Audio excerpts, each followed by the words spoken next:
जय श्री कृष्ण दोस्तों, आपका स्वागत है अपने चैनल KTV स्टोरी में। आज हम आपके लिए लाए हैं एक ऐसी कहानी जो चतुर सौतन के बारे में है। अगर आपको यह कहानी पसंद आए तो कृपया वीडियो को लाइक करें, चैनल को सब्सक्राइब करें और बेल आइकन को जरूर दबाएं। तो चलिए दोस्तों, कहानी की ओर बढ़ते हैं। गांव के मशहूर ठाकुर परिवार में शहनाइयां बज रही थी। हवेली को रंग बिरंगी लाइटों और फूलों से सजाया गया था।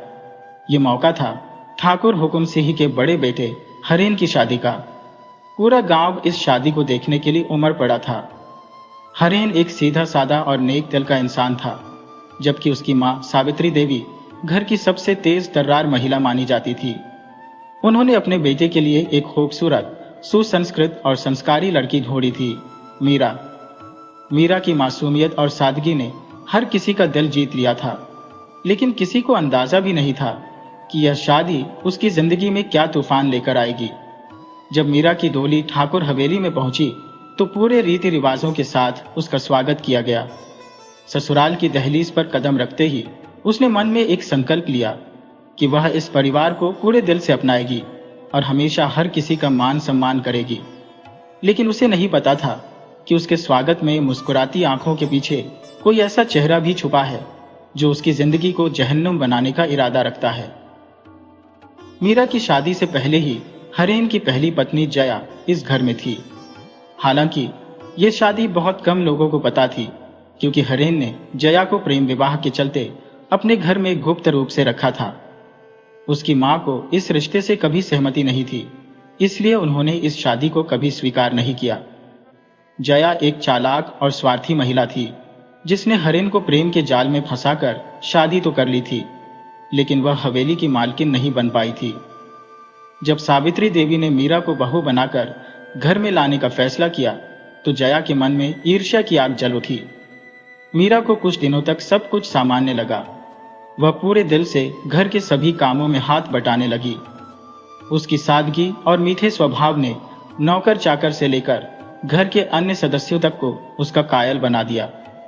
हरेन भी धीरे धीरे मीरा के प्रति आकर्षित होने लगा। यह सब जया के लिए असहनीय था।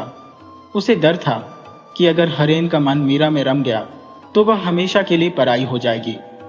उसने मन ही मन तय कर लिया कि मीरा को इस घर से निकालकर ही दम लेगी। जया की चालें शुरू हो चुकी थी।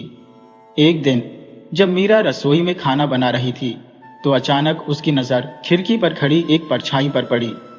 वह कुछ समझ पाती इससे पहले ही वहां कोई नहीं था। उसने सोचा कि यह उसका भ्रम होगा, लेकिन यह केवल शुरुआत थी। अगली सुबह जब ठाकुर साहब अपने सुबह की चाय पी रहे थे तो उनके कप में एक अजीब सी गंध आई। उन्होंने तुरंत चाय छोड़ दी और गुस्से में नौकरों को डांटने लगे। तभी जया ने मौका देखकर कहा, बाबूजी, यह चाय तो मीरा ने बनाई थी, कहीं गलती से कुछ पड़ तो नहीं गया? मीरा अवाक रह गई। उसने सफाई दी कि उसने चाय में कुछ नहीं मिलाया, लेकिन शक का बीज बो दिया गया था। यह जया की पहली चाल थी। वह जानती थी कि सीधे तौर पर मीरा को हटाना आसान नहीं होगा, इसीलिए उसने उसे बदनाम करने का तरीका अपनाया। कुछ दिनों बाद जया ने एक और चाल चली। उसने अपने एक विश्वास पात्र नौकर से मीरा के कमरे में गहनों का डिब्बा छुपा दिया। फिर घर में हंगामा खड़ा कर दिया कि उसके गहने चोरी हो गए हैं। पूरे घर की तलाशी ली गई और जब गहनों का डिब्बा मीरा के कमरे से निकला तो सबकी आंखें चौड़ी रह गईं। सावित्री देवी का गुस्सा सातवें आसमान पर था। बहू बनकर आई हो और चोरी करने लगी, शर्म आनी चाहिए, उन्होंने गुस्से में कहा। मीरा ने बार बार सफाई दी कि उसने कुछ नहीं किया, लेकिन सबके मन में शक की लकीर खींच चुकी थी। हरेन भी परेशान था, लेकिन बिना सबूत के कुछ नहीं कह सकता था। वह मीरा से बहुत प्यार करने लगा था, लेकिन अपनी मां की अवहेलना भी नहीं कर सकता था। जया अपनी योजना में सफल हो रही थी। मीरा अब घर के सभी सदस्यों की नजरों में संदिग्ध बन चुकी थी, लेकिन उसने हार मानने की बजाय यह तय किया कि वह इस झूठ को बेनकाब करके रहेगी। उसने सोचा कि जो भी उसके खिलाफ साजिश कर रहा है उसे खुद ही पकड़ना होगा। उस रात मीरा अपने कमरे में बैठकर सोच रही थी कि आखिर कौन उसके खिलाफ इतना कुछ कर रहा है। तभी उसे दरवाजे के पीछे से किसी के चलने की हल्की सी आवाज आई। वह चौंक गई और धीरे धीरे जाकर दरवाजे के पास खड़ी हो गई। उसने देखा कि कोई परछाई खिड़की से बाहर निकल रही थी। यह जया थी, लेकिन मीरा अब भी इस बात से अनजान थी। मीरा को एहसास हो गया था कि हवेली में कोई उसके खिलाफ साजिश रच रहा है।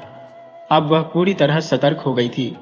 उसे अभी नहीं पता था कि यह सब करने वाली कोई और नहीं, बल्कि हरेन की पहली पत्नी जया ही है। लेकिन जब उसे इस सच का पता चलेगा, तब उसकी दुनिया पूरी तरह हिल जाएगी। जया की साजिशें रंग लाने लगी थी। मीरा के खिलाफ घर में धीरे धीरे अविश्वास बढ़ रहा था। हरेन उससे प्यार तो करता था, लेकिन मां की भावनाओं के आगे चुप था। सावित्री देवी की नजरों में मीरा अब पहले जैसी आदर्श बहू नहीं रही थी। उसे हर वक्त इस बात का डर सताने लगा कि अगर वह जल्द ही खुद को निर्दोष साबित नहीं कर पाई, तो ये घर उसके लिए नरक बन जाएगा। जया ने इस बीच अपनी अगली चाल चलने की तैयारी कर ली थी। वह जानती थी कि मीरा को हवेली से निकालना इतना आसान नहीं होगा, लेकिन अगर वह उसे हरेन की नजरों में गिरा दे, तो उसका काम और आसान हो सकता था। एक दिन उसने हरेन को संकेतों में यह जताने की कोशिश की कि मीरा के किसी और से संबंध है। मीरा उस वक्त आंगन में बैठी थी, जब जया ने हरेन के पास आकर धीमी आवाज में कहा, भैया, मुझे कुछ ठीक नहीं लग रहा। मैं कुछ नहीं कह सकती, लेकिन तुम अपनी आंखों से देख लो। कुछ बातें कहने से ज्यादा देखने में समझ आती है। हरेन चौंक गया।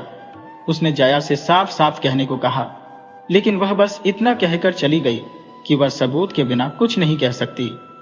हरेन के दिमाग में शक का बीज डालकर जया ने अगला कदम उठाया।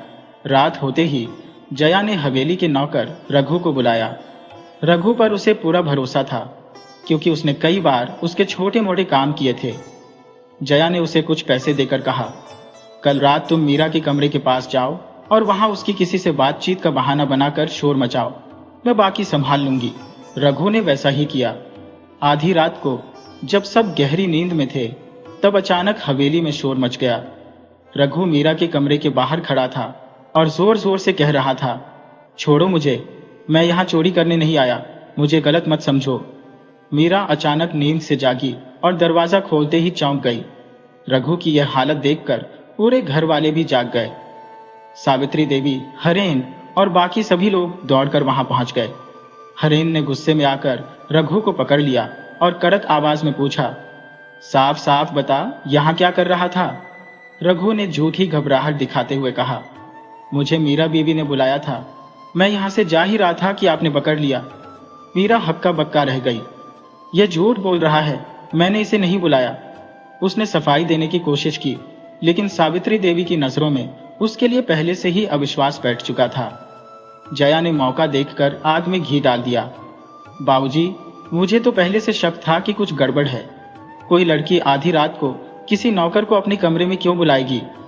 हरेन ने कुछ नहीं कहा, लेकिन उसकी आंखों में भी एक अजीब सा संदेह झलकने लगा। मीरा उसकी चुप्पी से चुप गई।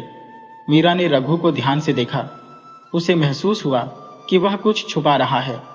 उसने हिम्मत करके कहा, अगर मैंने तुम्हें बुलाया था तो कोई सबूत दिखाओ। ये बताओ कि मैंने क्या कहा था। रघु घबरा गया। उसे इसका जवाब नहीं सूझा। वह कुछ बोल पाता, इससे पहले ही जया बीच में बोल पड़ी, बहू, अगर कुछ गलत नहीं किया तो इतना परेशान क्यों हो रही हो? मीरा की आंखों में आंसू थे। उसने हरेन की तरफ देखा, लेकिन वह चुप था। यह चुप्पी उसके दिल पर गहरी चोट कर गई। रात बीती, लेकिन यह घटना मीरा के मन में घर कर गई। उसे समझ आ गया था कि यह महज एक संयोग नहीं हो सकता। कोई उसके खिलाफ साजिश रच रहा था, लेकिन कौन और क्यों? मीरा अब सतर्क हो गई थी। उसने तय किया कि वह अपने ऊपर लगे झूठे आरोपों का सच सामने लाकर रहेगी। उसने रात भर बैठकर सोचा कि आखिर यह साजिश कौन रच रहा है। उसे यह अंदाजा तो था कि घर में किसी को उसकी मौजूदगी बर्दाश्त नहीं हो रही, लेकिन जया की असली सच्चाई से वह अब भी अनजान थी। अगले दिन मीरा ने जानबूझकर रसोई में जाकर जया के पास बात करने की कोशिश की। उसने हल्के फुल्के अंदाज में कहा, भाभी, कल रात की घटना बहुत अजीब थी, है ना? मुझे तो समझ ही नहीं आ रहा कि यह सब कैसे हुआ। जया मुस्कुराई और जवाब दिया, हाँ बहन, कभी कभी ऐसे हादसे हो जाते हैं, लेकिन अब तुम्हें सतर्क रहना चाहिए। आखिर तुम्हारी इज्जत का सवाल है। मीरा को जया की मुस्कान में कुछ अजीब लगा। ये मुस्कान सहानुभूति की नहीं, बल्कि जीत की थी। लेकिन मीरा अभी कुछ कहने की स्थिति में नहीं थी। उधर हरेन अब भी सोच में पड़ा था। उसे मीरा से बहुत लगाव था, लेकिन वह माँ की बातों को नजरअंदाज नहीं कर सकता था। जया की बातों ने उसके मन में हल्का सा शक डाल दिया था। उसने मीरा से कुछ नहीं कहा, लेकिन दूरी बनाए रखने लगा। जया को एहसास हो गया था कि उसकी योजना सही दिशा में जा रही है। अब उसे बस एक बड़ा वार करना था, जिससे मीरा को इस हवेली से बाहर का रास्ता दिखाया जा सके। मीरा को अब तक यह समझ नहीं आया था कि उसके खिलाफ कौन सा बड़ा षड्यंत्र तैयार हो रहा है। वह बस यह जानती थी कि उसे अब और सावधान रहना होगा, नहीं तो उसकी दुनिया उजड़ जाएगी। लेकिन क्या वह समय रहते सच का पर्दाफाश कर पाएगी, या जया की अगली चाल उसे और भी बड़ी मुसीबत में डाल देगी? जया अब पूरी तरह से अपने खेल में आगे बढ़ चुकी थी। वह जानती थी कि मीरा को घर से निकालने के लिए सिर्फ शक का बीज बोना काफी नहीं होगा, बल्कि कोई ठोस सबूत भी बनाना होगा। हरेन के मन में शक डालने के बाद अब उसे सावित्री देवी को पूरी तरह अपने पक्ष में करना था। वह चाहती थी कि सास को खुद लगे कि मीरा इस घर के लिए अब एक नीच और चालाक औरत है। इसके लिए उसने एक और साजिश रचने की योजना बनाई। मीरा को अब यह साफ दिखने लगा था कि हवेली का माहौल उसके खिलाफ हो चुका है। हरेन अब पहले की तरह उससे बात नहीं करता था। सावित्री देवी का रवैया और भी कठोर होता जा रहा था, और नौकर चाकर भी उससे दूरी बनाए रखने लगे थे। वह समझ नहीं पा रही थी कि आखिर यह सब इतनी जल्दी कैसे बदल गया। एक दिन सावित्री देवी पूजा के लिए अपने गहनों का डिब्बा निकालने गई, लेकिन उन्होंने देखा कि उनकी सबसे कीमती हार वहां नहीं था। उन्होंने घबराकर घर के सभी लोगों को बुलाया और गुस्से में चिल्लाई, मेरा हार कहाँ गया? ये इतने सालों से इसी संदूक में था और अब अचानक गायब हो गया। किसने चुराया? जया, जो पहले से ही इस साजिश को रच चुकी थी, तुरंत आगे आई और चिंतित स्वर में बोली, माँ जी, ये बहुत बड़ी बात है। घर में कोई चोर कैसे आ सकता है? कहीं घर के अंदर ही कोई तो नहीं? सावित्री देवी चौंक गईं। उन्होंने चारों तरफ नजर दौड़ाई और कहा, क्या मतलब? तुम क्या कहना चाहती हो? जया ने कुछ कहने से पहले थोड़ा संकोच दिखाया, फिर धीरे से बोली, माँ जी, मुझे कुछ कहना तो नहीं चाहिए, लेकिन मीरा भाभी की हरकतें कुछ दिनों से अजीब लग रही है। मैंने सुना था कि वह कुछ नया गहना बनवाना चाह रही थी। हो सकता है। इतना सुनते ही सावित्री देवी गुस्से से लाल हो गईं। उन्होंने तुरंत मीरा को बुलाया और कड़क आवाज में पूछा, मीरा, सच सच बताओ, मेरा हार कहाँ है? मीरा हक्की बक्की रह गई। उसने आश्चर्य से कहा, माँ जी, मुझे इस बारे में कुछ नहीं पता। मैंने आपका हार नहीं लिया। जया ने मौके को भुनाते हुए कहा, भाभी, अगर आप निर्दोष हैं तो हमें आपके कमरे की तलाशी लेने में कोई आपत्ति नहीं होनी चाहिए, है ना? मीरा को यह सुनकर झटका लगा। उसे यह समझने में देर नहीं लगी कि यह सब किसी की सोची समझी चाल है, लेकिन वह जानती थी कि अगर वह मना करेगी तो लोग उसे और भी ज्यादा दोषी मान लेंगे। इसलिए उसने चुपचाप सिर हिलाया और कहा, आप मेरी पूरी तलाशी ले लीजिए, लेकिन सच सामने आकर ही रहेगा। घर के सभी लोग मीरा के कमरे की तलाशी लेने के लिए चल पड़े। जया के चेहरे पर एक हल्की मुस्कान थी, क्योंकि उसने पहले ही सावधानीपूर्वक वह हार मीरा की अलमारी में छुपा दिया था। जैसे ही हरेन ने अलमारी खोली, वहां कपड़ों के बीच सावित्री देवी का कीमती हार चमकता हुआ नजर आया। यह देखते ही सावित्री देवी गुस्से से कांपने लगी। उन्होंने झटके से हार उठाया और चिल्लाई, मीरा, ये क्या है? तुमने चोरी की? मीरा की आंखों में आंसू आ गए। उसने हैरानी से कहा, माँ जी, यह हार यहां कैसे आया? मैंने इसे नहीं रखा। जया ने तुरंत सहानुभूति दिखाने का नाटक किया और कहा, भाभी, अगर आप कहती हैं कि आपने नहीं रखा, तो यह यहां कैसे आया? कोई और तो इसे यहां रख नहीं सकता, है ना? हरेन की आंखों में भी संदेह दिखने लगा। वह मीरा को गहराई से देखने लगा। उसे यकीन नहीं हो रहा था कि जिस मीरा से वह इतना प्यार करता था, वह चोरी कर सकती है। लेकिन यह भी सच था कि हार उसकी अलमारी से निकला था। मीरा ने हरेन की ओर देखा। उसकी आंखों में उम्मीद थी कि कम से कम वह तो उस पर विश्वास करेगा, लेकिन हरेन चुप था। सावित्री देवी अब और नहीं सुनना चाहती थी। उन्होंने कड़क आवाज में कहा, मीरा, मैं यह नहीं सह सकती कि इस घर की बहू चोर निकले। तुम्हें इस घर में रहने का कोई हक नहीं। अब बहुत हो गया। हरेन, इसे अभी के अभी मायके भेज दो। मीरा ने हरेन का हाथ पकड़ते हुए कहा, हरेन, मैं निर्दोष हूँ, मुझे घर से मत निकालो। लेकिन हरीन ने धीरे से अपना हाथ छुड़ा लिया और बोला, मीरा, मैं सच नहीं जानता, लेकिन यह सब देखकर मैं भी कुछ कहने की स्थिति में नहीं हूँ। मीरा का दिल टूट गया। उसे अब समझ आ चुका था कि उसकी लड़ाई सिर्फ जया से नहीं बल्कि पूरे घर से है। लेकिन उसने हार मानने से इनकार कर दिया। वह सीधा मंदिर के सामने गई और भगवान के चरणों में सिर रख दिया। उसकी आंखों से आंसू बहने लगे। उसने कसम खाई कि वह अपनी सच्चाई साबित करके रहेगी। जया ने विजयी मुस्कान के साथ मीरा को मायके जाते हुए देखा। उसे लगा कि उसकी योजना पूरी तरह सफल हो गई है। लेकिन वह यह नहीं जानती थी कि मीरा इतनी आसानी से हार मानने वाली नहीं थी। मीरा को अपनी सच्चाई साबित करने के लिए किसका सहारा मिलेगा? क्या हरेन को कभी इस षड्यंत्र का सच पता चलेगा, या जया की अगली चाल उसे हमेशा के लिए इस घर से दूर कर देगी? मीरा मायके लौट आई थी, लेकिन उसका मन अब भी ससुराल में ही अटका हुआ था। उसने अपने माता पिता को कुछ नहीं बताया कि उसके साथ क्या हुआ, लेकिन उसकी आंखों में बसे आंसू और चेहरे की उदासी सब कुछ बयान कर रही थी। उसकी मां ने उसे गले से लगाते हुए पूछा, बेटा, क्या हुआ? हरीन ने कुछ कहा क्या?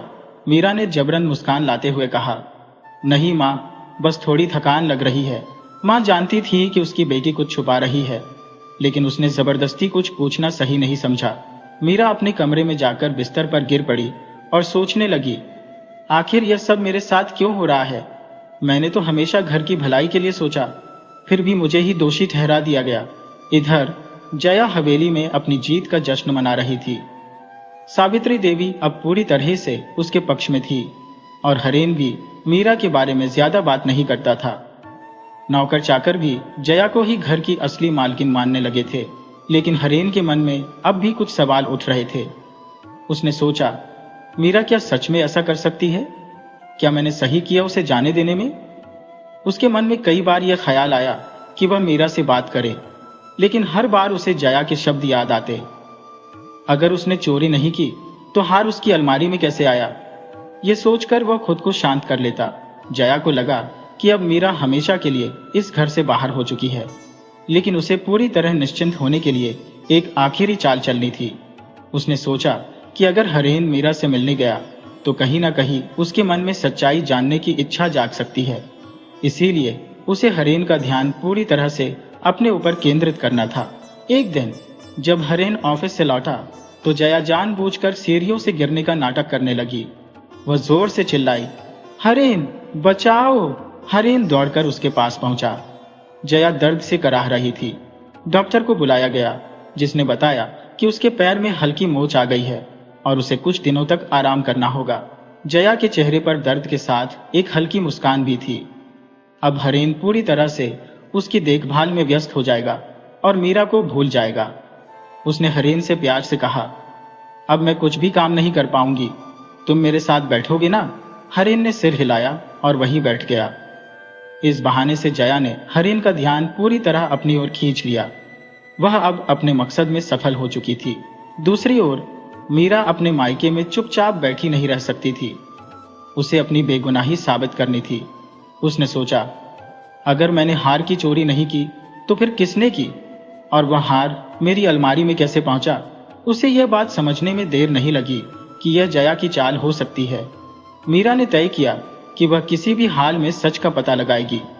उसने अपनी सहेली सीमा को बुलाया, जो उसी शहर में रहती थी। सीमा बचपन से ही मीरा की सबसे करीबी दोस्त थी। उसने सारी बात उसे बताई। सीमा ने गंभीर होकर कहा, मीरा, मुझे पूरा यकीन है कि इसमें कोई साजिश है, लेकिन हमें इसका सबूत चाहिए। मीरा ने कहा, हमें किसी भी तरह हवेली में जाकर पता लगाना होगा कि आखिर हुआ क्या था। सीमा ने कुछ सोचा और फिर कहा, मेरे पास एक तरीका है। अगले ही दिन सीमा ने नौकरानी के भेष में हवेली में काम मांगने के लिए दरवाजे पर दस्तक दी।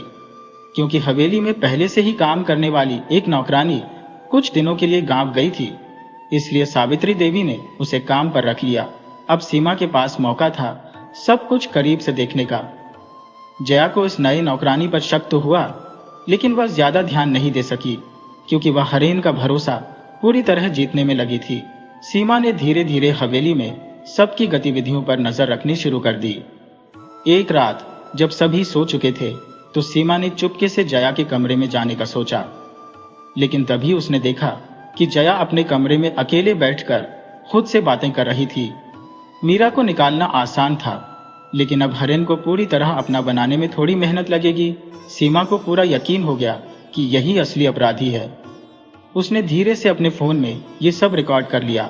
सीमा ने तुरंत यह सबूत मीरा को भेजा। मीरा ने जब यह रिकॉर्डिंग सुनी तो उसकी आंखों में गुस्सा भर आया। उसने सोचा, अब मैं चुप नहीं बैठूंगी, ये जया की आखिरी चाल होगी। अब मीरा के पास अपनी सच्चाई साबित करने का पहला सबूत था, लेकिन क्या यह हरेन और सावित्री देवी को यकीन दिलाने के लिए काफी होगा, या जया कोई और चाल चलकर इस सबूत को भी गलत साबित कर देगी। सीमा ने जो सबूत भेजा था उसे देखकर मीरा का आत्मविश्वास लौट आया था। अब उसे यकीन हो गया था कि वह अपनी बेगुनाही साबित कर सकती है, लेकिन इसके लिए उसे सही समय और सही तरीका चुनना होगा। जया बहुत चालाक थी, और अगर उसने जरा भी भनक पाली कि मीरा कुछ करने वाली है तो वह जरूर कोई और षड्यंत्र रच देगी। मीरा ने सीमा से कहा कि वह अभी हवेली में ही रुके और यह दिखाए कि वह बस एक साधारण नौकरानी है। सीमा हर रोज सावित्री देवी और हरेन की बातें ध्यान से सुनती, ताकि यह जान सके कि उनके मन में मीरा के लिए क्या विचार है। धीरे धीरे उसे समझ आया कि हरेन पूरी तरह से जया के प्रभाव में आ चुका था, लेकिन उसकी मां के मन में अब भी कुछ संदेह था। शायद उन्हें कहीं ना कहीं लग रहा था कि जो हुआ वह पूरी तरह सही नहीं था। इधर जया ने भी अपनी नई योजना पर काम शुरू कर दिया था। उसने हरेन के सामने खुद को पूरी तरह मासूम दिखाने के लिए एक और चाल चली। उसने एक दिन जानबूझकर हरेन से कहा, हरेन, मुझे बहुत डर लग रहा है। ऐसा लग रहा है जैसे कोई हमें नुकसान पहुंचाने की कोशिश कर रहा है। हरेन ने चौंक कर पूछा, क्यों? ऐसा क्यों लग रहा है तुम्हें? जया ने घबराई आवाज में कहा, जब से मीरा गई है तब से मुझे अजीब अजीब चीजें महसूस हो रही है। मुझे लगता है कि कोई हमें देख रहा है, कोई हवेली में घुसने की कोशिश कर रहा है। हरेन ने जया को शांत किया और सोचा कि शायद वह बेवजह डर रही है, लेकिन जया ने बातों ही बातों में यह संकेत दे दिया कि मीरा किसी न किसी तरह से बदला लेने की कोशिश कर रही होगी। यह सुनकर हरेन थोड़ा सतर्क हो गया। सीमा ने यह सब सुना और तुरंत मीरा को बताया, जया फिर से कोई चाल चल रही है। मुझे लगता है कि वह तुम्हें और भी बुरा साबित करने की कोशिश करेगी। हमें जल्दी कुछ करना होगा। मीरा ने कहा, हमें हरेन और सावित्री देवी के सामने सबूत पेश करने होंगे, लेकिन ऐसा नहीं कि जया उसे गलत साबित कर सके। हमें उसे उसी के जाल में फंसाना होगा। मीरा ने एक नई योजना बनाई। उसने सीमा से कहा कि वह एक रात जया के कमरे में कुछ ऐसा करने की कोशिश करे जिससे उसकी सच्चाई खुद ब खुद सामने आ जाए। सीमा ने मौका पाकर जया के कमरे के दरवाजे के पास हल्की आवाजें निकालनी शुरू की, जैसे कोई कानाफूसी कर रहा हो। फिर उसने धीरे धीरे दरवाजे को खटखटाया और भाग गई। जया को लगा कि कोई सच में उसके कमरे में घुसने की कोशिश कर रहा है। वह घबरा गई और तेजी से दरवाजा खोलकर बाहर आई, लेकिन वहां कोई नहीं था। उसने इधर उधर देखा और बड़बड़ाने लगी, नहीं, यह नहीं हो सकता। मीरा वापस नहीं आ सकती। मैं जीत चुकी हूं। सबूत कहीं नहीं बचा। अगर किसी को पता चल गया कि मैंने ही हार चुराया था तो सब खत्म हो जाएगा। तभी अचानक हवेली के मुख्य दरवाजे की लाइट जल गई और सामने हरेन खड़ा था। उसके हाथ में मोबाइल था जिसमें उसने सब रिकॉर्ड कर लिया था। जया का चेहरा फप पड़ गया। हरेन ने कठोर आवाज में कहा, क्या कहा तुमने? तुमने ही हार चुराया था? जया को समझ नहीं आ रहा था कि वह क्या कहे। उसने हड़बड़ाते हुए कहा, ना, नहीं हरेन, मैंने ऐसा कुछ नहीं कहा। मैं तो बस डर गई थी। लेकिन तभी सावित्री देवी भी वहां आ गईं। उन्होंने गुस्से से जया को घूरते हुए कहा, तो यह सच है? तुमने ही मीरा को इस घर से निकलवाने की साजिश रची? जया की सारी चालें अब बेकार हो चुकी थी। उसने बहुत कोशिश की कि कोई बहाना बना सके, लेकिन अब कोई भी उसकी बातों पर भरोसा करने वाला नहीं था। हरेन को समझ आ गया था कि उसने कितनी बड़ी गलती कर दी थी। उसने बिना सोचे समझे मीरा को दोषी मान लिया और उस औरत पर भरोसा किया जिसने उसके पूरे परिवार को धोखा दिया। हरेन ने बिना कुछ कहे गाड़ी निकाली और सीधे मीरा के मायके पहुंच गया। जब मीरा ने दरवाजा खोला और हरेन को सामने देखा तो उसकी आंखों में गुस्सा और दुख दोनों झलक रहे थे। हरेन ने शर्मिंदा होकर कहा, मीरा, मुझे माफ कर दो, मैंने बहुत बड़ी गलती कर दी।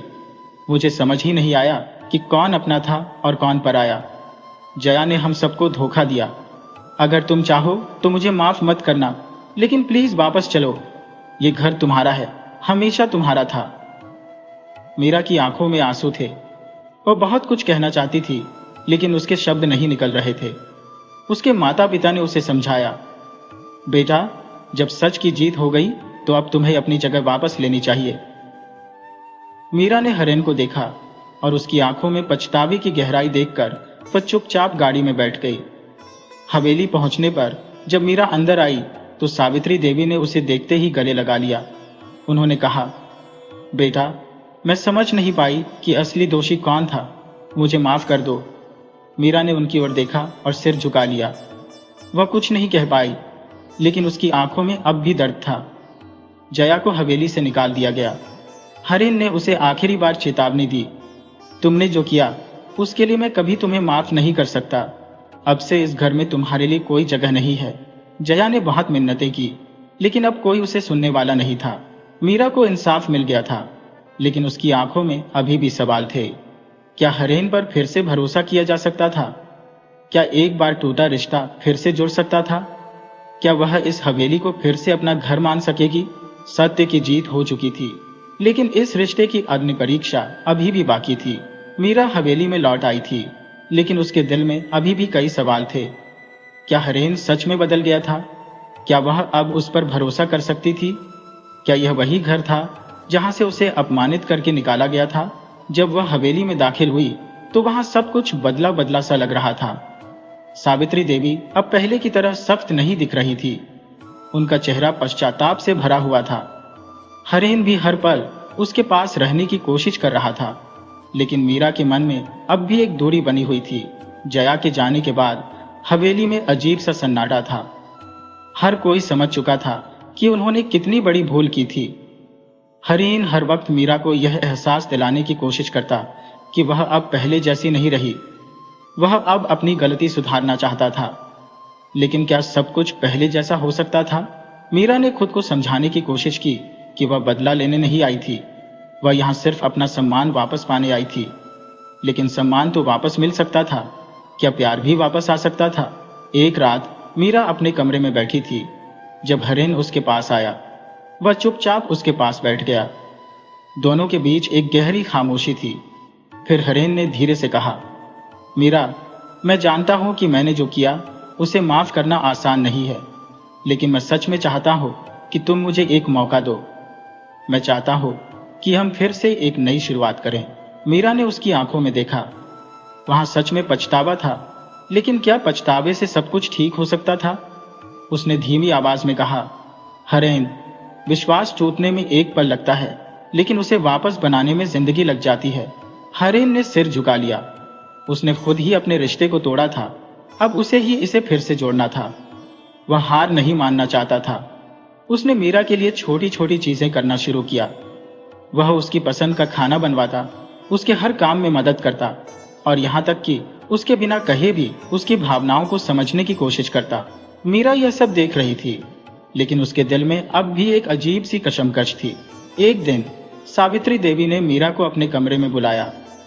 उन्होंने उसे अपने पास बिठाया और कहा, बेटा, मैंने जिंदगी भर सोचा कि मैं सही हूं, लेकिन उम्र के इस पड़ाव पर आकर समझ आया कि कई बार हम अपनों की भावनाओं को समझ ही नहीं पाते।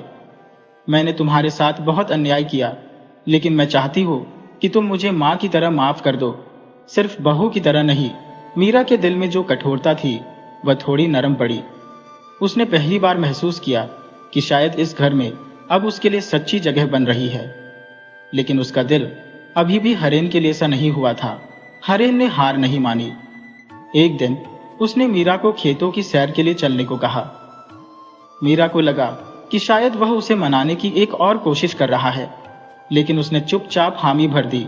जब वे वहां पहुंचे तो हरेन ने एक जगह पर उसे रोक कर कहा, मीरा, जब तुम इस घर से गई थी तब मुझे लगा था कि सब कुछ खत्म हो गया, लेकिन जब सच सामने आया तब एहसास हुआ कि असली खत्म तो तब हुआ था जब मैंने तुम्हारा भरोसा खो दिया। अगर तुम चाहो तो हम इसे एक अंत की तरह देख सकते हैं, लेकिन मैं चाहता हूं कि यह एक नई शुरुआत हो। मैं फिर से तुम्हारा विश्वास जीतना चाहता हूं, लेकिन जब तक तुम खुद अपने दिल से तैयार ना हो जाओ, तब तक मैं तुम्हारे जवाब का इंतजार करूंगा। मीरा ने पहली बार हरेन को इतने धैर्य के साथ देखा।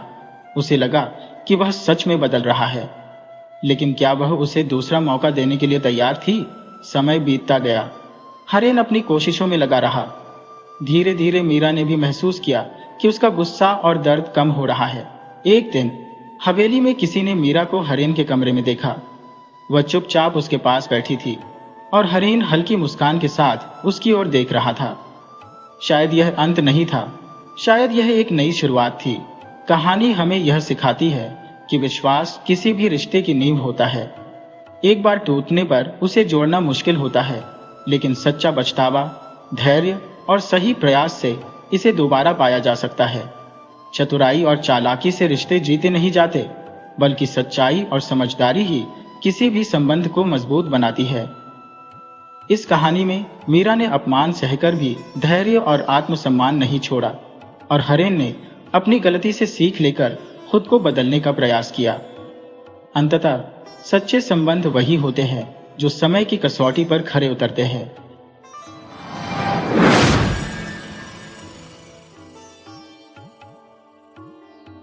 जय श्री कृष्ण दोस्तों, आपका स्वागत है अपने चैनल KTV स्टोरी में। आज हम लेकर आए हैं पनौती बहू की कहानी।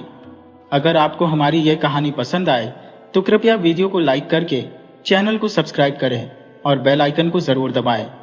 तो चलिए दोस्तों, कहानी की तरफ बढ़ते हैं।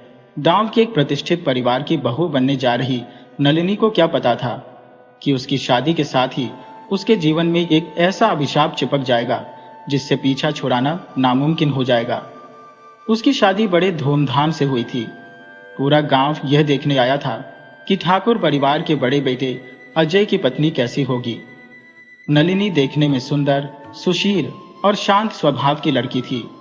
उसके माता पिता बेहद खुश थे कि उनकी बेटी एक अच्छे घर में जा रही है, लेकिन किसी ने यह नहीं सोचा था कि उसकी पहली दस्तक ही उसके लिए मनहूसियत की मोहर बन जाएगी। शादी के बाद जब पहली बार नलिनी ससुराल की देहरी पर उतरी, तभी अचानक अंदर से जोरदार चीखने की आवाज आई। सभी दौड़कर अंदर गए तो देखा कि घर के सबसे बुजुर्ग दादाजी, जो सालों से बीमार थे, उन्होंने उसी वक्त दम तोड़ दिया था। खुशी के माहौल में मातम पसर गया। लोग बोले, नई बहू की आहट के साथ ही अशुभ घटना हो गई। किसी ने ध्यान नहीं दिया कि दादाजी कई दिनों से बीमार थे और डॉक्टर पहले ही कह चुके थे कि उनकी हालत नाजुक है। पर गांव के पुराने ख्यालों वाले लोग कहने लगे कि यह लड़की अशुभ है, इसकी परछाई भी घर पर पड़ गई तो कुछ न कुछ बुरा होगा। नलिनी ने कुछ नहीं कहा, बस चुपचाप खड़ी रही। अगले ही दिन जब गृह प्रवेश की रस्म हो रही थी, तभी रसोई घर में रखे घी के दीपक से पर्दे में आग लग गई। हालांकि आग ज्यादा नहीं फैली और जल्दी बुझा दी गई, लेकिन घर की औरतों के चेहरे पर चिंता की लकीरें साफ दिख रही थी। पहले ही दिन दो अपशकुन। कोई बड़बड़ाया। धीरे धीरे नलिनी को घर में अजीब नजरों से देखा जाने लगा। सास ने उसे बहुत प्यार से अपनाया था, लेकिन इन घटनाओं के बाद उनके मन में भी थोड़ा संदेह पनपने लगा। अजय, जो नलिनी से बहुत प्यार करता था, उसे इन बातों पर भरोसा नहीं था। वह जानता था कि यह सब सिर्फ इत्तेफाक है, लेकिन अंधविश्वास की जड़ें इतनी गहरी थी कि धीरे धीरे पूरा गांव नलिनी को पनौती मानने लगा। जब भी गांव में कुछ गलत होता, जैसे किसी की गाय बीमार पड़ जाती, किसी की फसल बर्बाद हो जाती, किसी की दुकान में चोरी हो जाती, तो लोग कहने लगते, यह सब उसी बहू के कदमों का असर है। एक दिन गांव के मंदिर में बड़ा आयोजन था।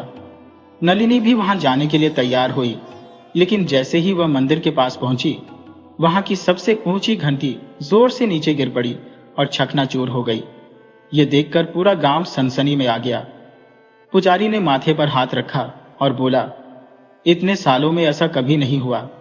यह अशुभ संकेत है। बस फिर क्या था, नलिनी पर लगे आरोप और भी मजबूत हो गए। अब घर के लोग भी इस डर में जीने लगे कि कहीं नलिनी की वजह से कोई और अनहोनी ना हो जाए। उसकी ननद, जो अब तक उससे हंसकर बात करती थी, अब उससे कतराने लगी। घर के नौकर चाकर भी उसे देखते ही किनारे हो जाते। यह सब देखकर नलिनी अंदर ही अंदर टूटने लगी। उसे समझ नहीं आ रहा था कि यह सब सिर्फ संयोग था या सच में उसकी किस्मत ही ऐसी थी। एक दिन घर में सभी लोग बैठक में बैठे थे। गांव के कुछ बुजुर्ग और रिश्तेदार भी आए हुए थे। अचानक जोरदार आंधी चलने लगी और कुछ ही पलों में घर के बाहर लगा पुराना नीम का पेड़ जड़ से उखड़कर गिर पड़ा। संयोग ऐसा था कि पेड़ ठीक वहीं गिरा जहां कुछ देर पहले नलिनी खड़ी थी। अगर वह वहां से हटती नहीं तो शायद उसकी जान भी जा सकती थी। इस घटना के बाद तो जैसे पूरे गांव में कोहराम मच गया। अब तो कोई शक ही नहीं रहा, ये लड़की इस घर के लिए पनौती ही है। लोग कहने लगे नलिनी के लिए अब यह सब असहनीय होता जा रहा था। उसने कभी सोचा भी नहीं था कि शादी के बाद उसे ऐसे अंधविश्वासों से लड़ना पड़ेगा। उसे खुद नहीं समझ आ रहा था कि यह सब क्यों हो रहा है। क्या सच में वह मनहूस थी? क्या वाकई उसके कदमों से अनहोनी होती थी? लेकिन नलिनी नहीं जानती थी कि यह तो सिर्फ शुरुआत थी। आगे उसके जीवन में ऐसे रहस्य खुलने वाले थे जो सबको हैरान कर देंगे। नलिनी के ससुराल में अब हर छोटी बड़ी घटना का दोष उसी पर मढ़ा जाने लगा था। घर की औरतें अब उससे दूरी बनाने लगी थी। उसकी ननद रमा, जो पहले उससे हंसकर बातें करती थी, अब बिना वजह बहाने बनाकर उससे बचने लगी।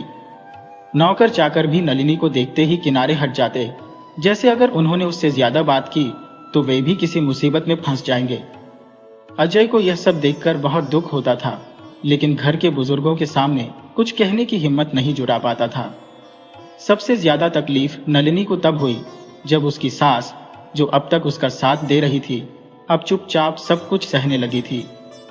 एक दिन घर के दालान में सब बैठे हुए थे जब अचानक घर की सबसे प्यारी गाय चंपा ने दम तोड़ दिया। ये गाय कई सालों से इस घर का हिस्सा थी और परिवार के लोग उसे बहुत प्यार करते थे। जैसे ही यह खबर फैली, घर की औरतों के चेहरे उतर गए। दादी ने तुरंत कह दिया, जब से यह लड़की घर में आई है तब से घर की खुशियां खत्म होती जा रही है, तो हमारी चंपा भी चली गई। बाकी लोग भी सहम गए। किसी ने यह नहीं सोचा कि गाय बूढ़ी हो चुकी थी और कई दिनों से बीमार थी। सबने बस एक ही निष्कर्ष निकाला, नलिनी की मनहूसियत की वजह से ही ऐसा हुआ है। अब तो गांव में भी कानाफूसी शुरू हो गई। पड़ोस की औरतें नलिनी की सास को सलाह देने लगी कि इसे घर से बाहर निकाल दो, वरना पूरा घर तबाह हो जाएगा। लेकिन सास चुप थी। वह नलिनी से बहुत प्यार करती थी, लेकिन समाज का डर और लगातार हो रही घटनाओं ने उनके मन में भी शंका डाल दी थी। कुछ ही दिनों बाद गांव में एक और हादसा हुआ। ठाकुर साहब, जो अजय के पिता थे, घोड़े पर बैठकर खेत की ओर जा रहे थे कि अचानक घोड़ा बेकाबू हो गया और वे नीचे गिर पड़े। उनके पैर में गंभीर चोट आई और कुछ दिनों तक वे बिस्तर से उठ भी नहीं पाए। जब यह खबर घर पहुंची तो सबने फिर नलिनी को घूर कर देखा। ठाकुर साहब को खुद इन बातों पर विश्वास नहीं था, लेकिन चोट की वजह से वे चुपचाप लेटे रहे। इस बार तो जैसे पूरे घर में कोहराम मच गया। दादी ने गुस्से में कहा, अब और कुछ सहन नहीं होगा, इस लड़की के कदम पड़ते ही अनर्थ हो जाता है। अब नलिनी भी डरने लगी थी। क्या सच में उसके कारण यह सब हो रहा था? क्या वाकई में उसके आने से घर की खुशियां छिन गई थी? उसे खुद पर शक होने लगा था, लेकिन अजय अभी भी अपने विश्वास पर कायम था।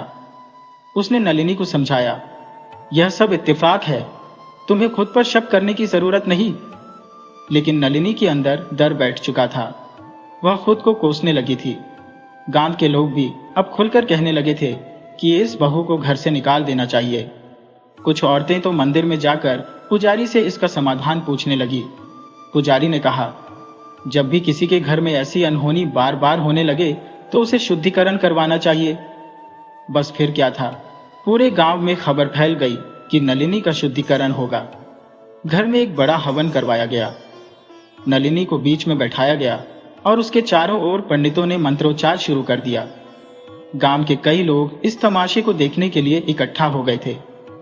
हवन के दौरान अचानक हवा तेज चलने लगी और अग्निकुंड की लपटें भड़क उठी। लोग घबरा गए और पंडित पीछे हट गए। कुछ ने चिल्लाकर कहा, देखा, ये लड़की कितनी मनहूस है, खुद आग भी इसे स्वीकार नहीं कर रही। नलिनी की आंखों से आंसू बहने लगे। अब वह खुद को इस घर में बोझ समझने लगी थी। उसे लगने लगा कि अगर वह यहां से चली जाए तो शायद सब कुछ ठीक हो सकता है। उसने अजय से कहा, अगर मेरे जाने से सबकी तकलीफें खत्म हो सकती है तो मुझे चले जाना चाहिए। ये सुनकर अजय आगा बबूला हो गया, किसी को कहीं जाने की जरूरत नहीं है, मैं इस अंधविश्वास को खत्म करके रहूंगा। लेकिन गांव वाले अब ठान चुके थे कि नलिनी को इस घर से निकालना ही एकमात्र उपाय है। अभी तक नलिनी यह सब सिर्फ झेल रही थी, लेकिन उसे नहीं पता था कि आगे उसकी परीक्षा और कठिन होने वाली थी। नलिनी के शुद्धिकरण के बावजूद घर की परेशानियां कम नहीं हुई। गांव में लगातार अजीब घटनाएं हो रही थी। किसी के खेत में आग लग गई तो किसी के घर की दीवार अचानक गिर पड़ी। ठाकुर साहब की तबीयत और बिगड़ने लगी। ये सारी घटनाएं अब नलिनी से जोड़ी जाने लगी।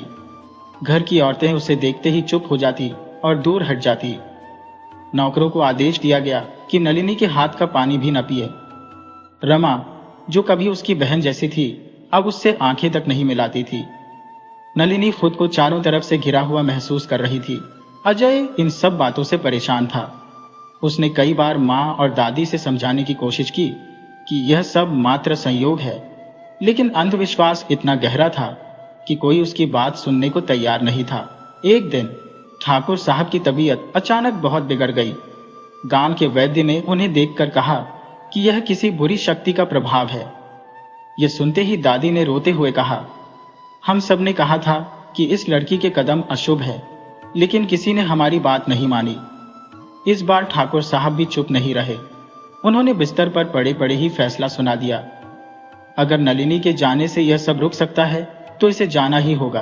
अजय यह सुनते ही गुस्से से तिलमिला उठा। बाबूजी, आप भी इस अंधविश्वास में फंस गए। अगर नलिनी जाएगी तो मैं भी उसके साथ जाऊंगा। लेकिन ठाकुर साहब की हालत देखकर अजय की मां ने उसे शांत कराया और कहा, बेटा, कुछ दिनों की बात है, इसे मायके भेज दो। जब सब ठीक हो जाएगा तब वापस बुला लेंगे। नलिनी ने अजय को समझाया, अगर मेरे जाने से सब ठीक हो सकता है तो मुझे जाने दो, मैं यह इल्जाम और नहीं सह सकती। अजय ने लाख मना किया, लेकिन नलिनी अपने फैसले पर अडिग रही। अगले ही दिन उसे मायके भेज दिया गया। नलिनी के जाने के बाद घर में थोड़ी शांति आ गई, लेकिन यह शांति ज्यादा दिन नहीं रही। कुछ ही दिनों बाद ठाकुर साहब की हालत और बिगड़ गई और आखिरकार एक रात उन्होंने दम तोड़ दिया। यह खबर पूरे गांव में आग की तरह फैल गई। अब सभी को यकीन हो गया कि ठाकुर साहब के जाने के पीछे भी नलिनी ही जिम्मेदार थी। गांव की औरतें घर में जाकर कहने लगी, देखा, पनौती बहू के जाने के बाद भी इसका असर कम नहीं हुआ। इस बीच नलिनी मायके में दिन रात रोती रहती। उसके अपने घर वाले भी अब उसे बोझ समझने लगे थे। मां ने धीरे धीरे समझाना शुरू कर दिया कि अब उसे वहीं रहना होगा और ससुराल लौटने की उम्मीद छोड़ देनी चाहिए। पिता भी असमंजस में थे। वे जानते थे कि उनकी बेटी पर लगाए गए आरोप गलत है, लेकिन समाज के डर से वे भी खुलकर कुछ नहीं कह पा रहे थे। अजय दिन रात व्याकुल रहने लगा। वह जानता था कि उसके पिता की मौत प्राकृतिक कारणों से हुई थी, लेकिन गांव और परिवार वालों की सोच बदलना मुश्किल था। उसने कई बार मां से कहा कि नलिनी को वापस लाना चाहता है, लेकिन मां हर बार यही कहती, अभी सही वक्त नहीं आया है बेटा। अजय के लिए यह सब सहना मुश्किल होता जा रहा था। एक दिन गांव में एक और बड़ी घटना हो गई। ठाकुर साहब की मौत के कुछ ही दिनों बाद रमा की शादी तय हुई थी। घर में फिर से चहल पहल होने लगी थी, लेकिन शादी के दिन ही अचानक लड़के वालों ने शादी तोड़ दी। उनका कहना था कि उन्हें पता चला है कि इस घर की बहू पनौती है और वे अपनी बहू को ऐसी जगह नहीं भेज सकते। यह खबर पूरे गांव में फैल गई और ठाकुर परिवार की प्रतिष्ठा पर बड़ा दाग लग गया। अब तो अजय की मां भी टूट गई। उन्होंने रोते हुए दादी से कहा, हमने उसे दोषी ठहराया, लेकिन क्या उससे हमारी परेशानियां कम हुई? ठाकुर साहब चले गए, अब रमा की शादी भी टूट गई।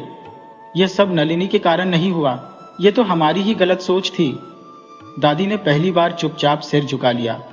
अब उन्हें भी एहसास हो रहा था कि शायद उन्होंने गलत इंसान को दोषी ठहराया था, लेकिन तब तक बहुत देर हो चुकी थी। नलिनी को दोषी ठहराकर उसे घर से निकालने के बाद अब उसका वापस आना इतना आसान नहीं था। अजय अब एक पल भी इंतजार नहीं कर सकता था। उसने घोड़ा निकाला और सीधी नलिनी को लेने निकल पड़ा।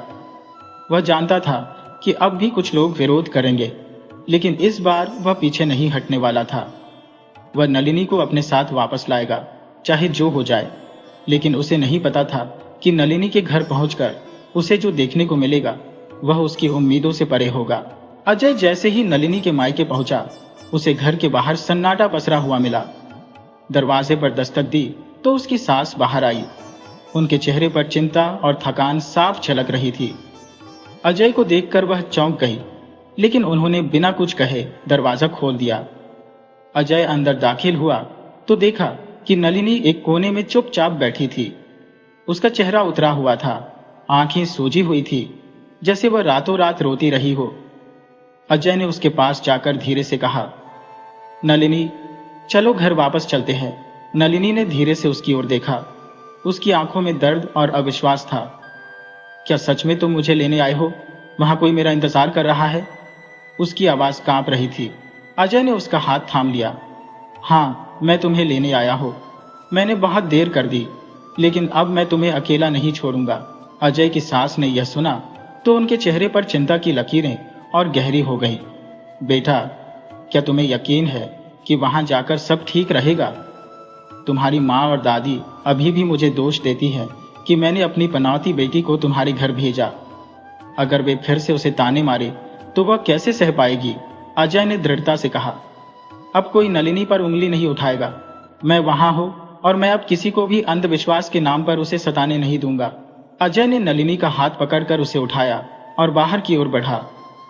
नलिनी की मां ने उसे गले से लगा लिया और रोते हुए कहा, बेटा, अगर फिर से कुछ गलत हुआ तो उसे मत छोड़ना। उसकी सहने की ताकत अब खत्म हो चुकी है। अजय ने आश्वासन दिया। अब उसे और सहने की जरूरत नहीं पड़ेगी मां। गांव में प्रवेश करते ही लोगों की निगाहें अजय और नलिनी पर टिक गई। धीरे धीरे खबर फैल गई कि अजय अपनी पनौती बहू को वापस ले आया है। कुछ लोग फुसफुसाने लगे तो कुछ खुलेआम कहने लगे, अब फिर से मुसीबतें शुरू होंगी। लेकिन इस बार अजय ने किसी की परवाह नहीं की। वह सीधे घर पहुंचा और नलिनी को भीतर ले गया। घर के आंगन में पहुंचते ही सब चौंक गए। अजय की मां, दादी और रमा वहां बैठी थी। जैसे ही उन्होंने नलिनी को देखा, उनकी आंखों में अजीब सा डर और संकोच आ गया। अजय की मां ने धीरे से कहा, बेटा, तुम इसे फिर से क्यों ले आए? क्या तुम भूल गए कि इसके आने के बाद क्या क्या हुआ था? अजय ने गहरी सांस ली और सख्त लहजे में बोला, मां, अगर इसके जाने से सब ठीक होना था तो पिताजी आज जिंदा होते। रमा की शादी टूटने से पहले ही उसकी किस्मत बदल जाती। लेकिन ऐसा कुछ नहीं हुआ, क्योंकि नलिनी को दोष देने से सच्चाई नहीं बदल सकती। हमने अंधविश्वास के नाम पर इसे घर से निकाला और बदले में हमें क्या मिला? घर में एक गहरी चुप्पी छा गई। दादी ने धीरे से कहा, बेटा, हम तो बस। लेकिन अजय ने उनकी बात बीच में काटते हुए कहा, बस क्या दादी? आप बस अपने पुराने अंधविश्वास को बचाने की कोशिश कर रही थी। अगर नलिनी के कदम इतने अशुभ होते तो मैं आज भी सही सलामत आपके सामने खड़ा नहीं होता। अजय की मां को अब भी संदेह था, लेकिन वह चुप रही। रमा के चेहरे पर हल्की शर्मिंदगी थी। उसने धीरे से नलिनी की तरफ देखा, लेकिन कुछ नहीं कहा। अजय ने नलिनी का हाथ थामे रखा और उसे अपने कमरे की ओर ले गया। नलिनी को घर आए कुछ ही दिन हुए थे कि अचानक गांव में फिर से एक अजीब घटना घटी। ठाकुर साहब के पुराने नौकर रामलाल की अचानक मौत हो गई। वह वर्षों से ठाकुर परिवार की सेवा कर रहा था। उसकी मौत से पूरा गांव हिल गया। गांव वाले फिर से फुसफुसाने लगे। देखा, जैसे ही पनौती बहू घर लौटी, वैसे ही मौत का साया फिर से मंडराने लगा। अब की बार अजय ने चुप रहने की बजाय इन अफवाहों का सामना करने का फैसला किया। वह गांव के चौपाल में गया और सबको इकट्ठा किया। मैं आप सबसे एक सवाल पूछना चाहता हूं। जब नलिनी इस घर में नहीं थी, तब क्या कुछ भी बुरा नहीं हुआ? क्या पिताजी की मौत उसके जाने के बाद नहीं हुई? क्या रमा की शादी नलिनी के बिना नहीं टूटी? फिर कैसे मान लिया कि इस घर की परेशानियों की जड़ केवल नलिनी है? गांव में कुछ बुजुर्ग चुपचाप उसकी बातें सुनते रहे, लेकिन कुछ लोग अब भी अड़े हुए थे। उनमें से एक ने कहा, बेटा, जो दिखता है वही सच होता है। नलिनी के आने के बाद ही मुसीबतें बढ़ी हैं। ये संयोग नहीं हो सकता। अजय ने गहरी सांस ली और फिर बोला, अगर ऐसा है तो मैं एक और सवाल पूछता हूँ। क्या कोई भी व्यक्ति बता सकता है कि हमारे गांव में कोई भी परेशानी सिर्फ इस घर में ही हुई है? क्या राम के बेटे को सांप ने नलिनी की वजह से काटा था? क्या लाला के घर में चोरी भी नलिनी के कारण हुई थी? अगर हम अपनी तकलीफों का जिम्मेदार किसी और को ठहराने लगे तो हमें कभी अपनी गलतियों का एहसास नहीं होगा। गांव में एक अजीब सी खामोशी छा गई। पहली बार लोग इस अंधविश्वास को लेकर सोचने पर मजबूर हुए। लेकिन यह कहानी इतनी आसानी से खत्म नहीं होने वाली थी। नलिनी का इम्तिहान अभी बाकी था। जब वह रसोई में खाना बना रही थी, तभी एक काली बिल्ली आकर उसके पैरों के पास से गुजरी। घर की दादी ने यह देखा और घबरा गई। अब कुछ अनहोनी होने वाली है। रमा ने भी डरकर कहा, हाँ, मुझे भी बहुत अजीब लग रहा है। नलिनी चुप रही। उसे पता था कि अब कुछ भी हो जाए, लोग उसे ही दोषी मानेंगे। लेकिन अजय इस बार बिल्कुल तैयार था। उसने मुस्कुराते हुए कहा, अगर काली बिल्ली अनहोनी की निशानी है, तो क्या हम इसका इलाज तंत्र मंत्र से करेंगे या फिर अपनी सोच को बदलेंगे? अजय ने नलिनी की ओर देखा और कहा, इस घर में नलिनी ही रहेगी और अब किसी को उसे दोष देने की इजाजत नहीं है। अगर कोई कुछ भी कहेगा तो मैं उसका मुंह तोड़ जवाब दूंगा। गांव और घर के लोगों को समझने में अभी भी समय लगने वाला था, लेकिन अजय ने अपनी ओर से लड़ाई जीत ली थी। पर क्या यह बदलाव स्थायी रहेगा या फिर एक नई मुसीबत नलिनी की परीक्षा लेने के लिए आगे बढ़ रही थी? नलिनी को घर लौटे हुए कुछ दिन हो चुके थे, लेकिन माहौल अब भी पूरी तरह सामान्य नहीं हुआ था। अजय अपनी पूरी कोशिश कर रहा था कि घर और गांव के लोगों की सोच बदल सके, लेकिन अंधविश्वास की जड़ें इतनी गहरी थी कि लोग इतनी आसानी से अपनी धारणा नहीं बदल रहे थे। दादी और रमा अभी भी नलिनी को शक की निगाहों से देखती थी, जबकि अजय की मां खुद असमंजस में थी। वे समझ नहीं पा रही थी कि वे अपने बेटे की बात माने या फिर वर्षों पुरानी मान्यताओं को सही माने। गांव में अब भी लोग नलिनी को पनौती मानने को तैयार बैठे थे। एक दिन अचानक गांव में खबर फैली कि ठाकुर साहब की बेटी सुनीता, जो कुछ दिनों से बीमार थी, उसकी हालत बहुत खराब हो गई है। लोग फिर से नलिनी के घर की ओर देखने लगे। किसी ने कह दिया, जिस दिन से वह वापस आई है, तब से गांव में कोई ना कोई अनहोनी हो रही है। ये बात आग की तरह फैल गई और शाम होते होते कुछ गुस्साई लोग अजय के घर पहुंच गए। उनमें से एक ने गुस्से में कहा, अजय, हमने पहले ही कहा था कि इस औरत को वापस मत लाओ। ये पनौती है। देखो, फिर से गांव पर मुसीबत आ गई है। अजय का खून खौल उठा। उसने कड़े शब्दों में जवाब दिया, तुम्हें यह सब कहते हुए जरा भी शर्म नहीं आती? एक लड़की की बीमारी के लिए भी तुम नलिनी को दोषी ठहराने आ गए। क्या सुनीता तब बीमार नहीं हुई थी जब नलिनी इस गांव में नहीं थी? क्या तब भी तुमने किसी और को दोषी ठहराया था? गांव वालों ने एक दूसरे की तरफ देखा, लेकिन वे अपने अंधविश्वास से बाहर आने को तैयार नहीं थे। तभी ठाकुर साहब के बेटे सुरेश ने आकर बताया कि डॉक्टरों ने कहा है कि सुनीता की तबीयत खाने में किसी जहरीली चीज के जाने से बिगड़ी है और यह कोई बुरी आत्मा या अशुभ संकेत नहीं था। यह सुनते ही वहां खड़े लोगों के चेहरे उतर गए। जो लोग नलिनी को दोष देने आए थे, वे अब धीरे धीरे चुपचाप खिसकने लगे, लेकिन दादी और रमा अब भी पूरी तरह संतुष्ट नहीं थी। कुछ दिन बीते और घर में एक और समस्या आ गई। अजय के चाचा का बेटा संजू अचानक बीमार पड़ गया। उसकी तबीयत इतनी बिगड़ गई कि डॉक्टर को बुलाना पड़ा। अजय की मां घबरा गई और दादी ने फिर वही राग अलापना शुरू कर दिया। मैंने पहले ही कहा था कि यह लड़की इस घर के लिए सही नहीं है। जब से यह वापस आई है, कोई ना कोई बीमार पड़ रहा है। अजय इस बार चुप नहीं रहा। उसने डॉक्टर से पूछा, डॉक्टर साहब, संजू की तबीयत क्यों बिगड़ी? डॉक्टर ने कहा, यह तो साफ तौर पर इन्फेक्शन का मामला लगता है। शायद पानी या खाना साफ ना हो। हमें टेस्ट करने होंगे, लेकिन इसमें किसी के अशुभ होने जैसी कोई बात नहीं है। अजय ने यह सुना तो उसने माँ और दादी की ओर देखा और कहा, अब क्या कहेंगी आप? क्या नलिनी ने जाकर पानी को गंदा किया था? कब तक आप अपनी परेशानियों का दोष नलिनी पर डालेंगी? घर में एक अजीब सी शांति छा गई। पहली बार अजय की मां को एहसास हुआ कि वह सचमुच अंधविश्वास के चलते एक निर्दोष को दोषी मान रही थी। दादी ने भी धीरे धीरे चुप्पी साध ली, लेकिन असली परीक्षा अभी बाकी थी। गांव में एक दिन अचानक रात के समय ठाकुर साहब के घर चोरी हो गई। ये चोरी कोई मामूली नहीं थी। चोरों ने अलमारी से सारे गहने और नकदी चुरा ली थी। सुबह होते ही गांव में हड़कंप मच गया। कुछ लोगों ने फिर से नलिनी की ओर उंगली उठाई। जरूर यह लड़की फिर से किसी अनहोनी का कारण बनी होगी। अजय को अब गुस्सा आने लगा था। उसने गांव वालों से कहा, अगर इस चोरी में भी नलिनी दोषी है तो चलो हम पंचायत के पास चलते हैं और पूरे मामले की जांच कराते हैं। अगर साबित हो जाए कि नलिनी ने या उसकी वजह से यह सब हुआ है तो मैं खुद इसे गांव से बाहर निकाल दूंगा। लेकिन अगर कोई और दोषी निकला तो क्या तुम सब इस अंधविश्वास को छोड़ दोगे? गांव वालों को लगा कि अजय ने बड़ी चुनौती दे दी है। पंचायत बैठी और गांव के कुछ समझदार लोगों ने मिलकर जांच शुरू की। 2 दिन बाद सच सामने आ गया। चोर कोई और नहीं बल्कि ठाकुर साहब के पुराने नौकर का बेटा निकला, जिसने लालच में आकर चोरी की थी। यह सुनते ही पूरे गांव में सन्नाटा छा गया। अब किसी के पास कोई तर्क नहीं बचा था।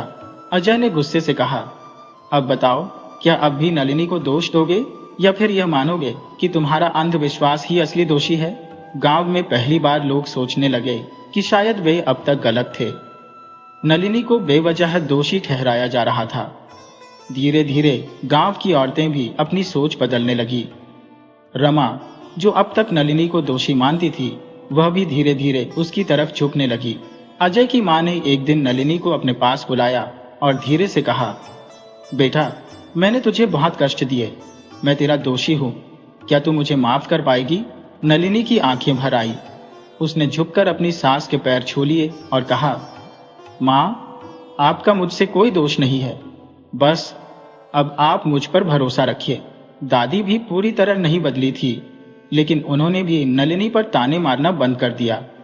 गांव में धीरे धीरे बदलाव आ रहा था। लोग अब छोटी छोटी घटनाओं को किसी के अशुभ होने से जोड़ना बंद करने लगे थे। नलिनी को अब पनौती बहू नहीं बल्कि अजय की नलिनी के नाम से पहचाना जाने लगा। अजय और नलिनी की कहानी ने पूरे गांव को एक नई सीख दी थी। अंधविश्वास की जंजीरों को तोड़ने के लिए किसी एक को हिम्मत दिखानी होती है, और जब सच सामने आता है तो झूठ खुद ब खुद बेनकाब हो जाता है। समाज में इतनी गहरी धारणाएं होती हैं कि लोग बिना तर्क वितर्क किए किसी को भी दोषी ठहरा देते हैं। नलिनी ने अपनी सहनशीलता और अजय की समझदारी के बल पर यह साबित कर दिया कि हर विपत्ति का कारण कोई व्यक्ति नहीं होता, बल्कि हमारी खुद की गलत धारणाएं होती है। जब तक लोग बिना सोचे समझे किसी को दोष देने में विश्वास करेंगे, तब तक समाज में अन्याय होता रहेगा। इस कहानी ने यही सिखाया कि अंधविश्वास का अंधेरा ज्ञान की रोशनी से ही मिटाया जा सकता है। सत्य को स्वीकार करने और तर्कशील बनने से ही समाज उन्नति कर सकता है।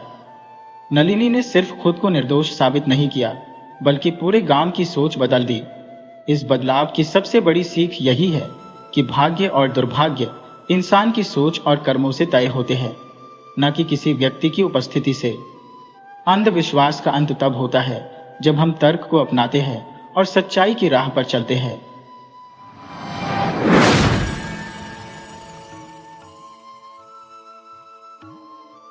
कहते हैं शादी सिर्फ 2 लोगों का मिलन नहीं बल्कि 2 जिंदगियों का संगम होता है। जब एक रिश्ता नए सफर की शुरुआत करता है तो उम्मीदें जुड़ती हैं, सपने बुने जाते हैं और जीवन एक नए मोड़ पर आ जाता है।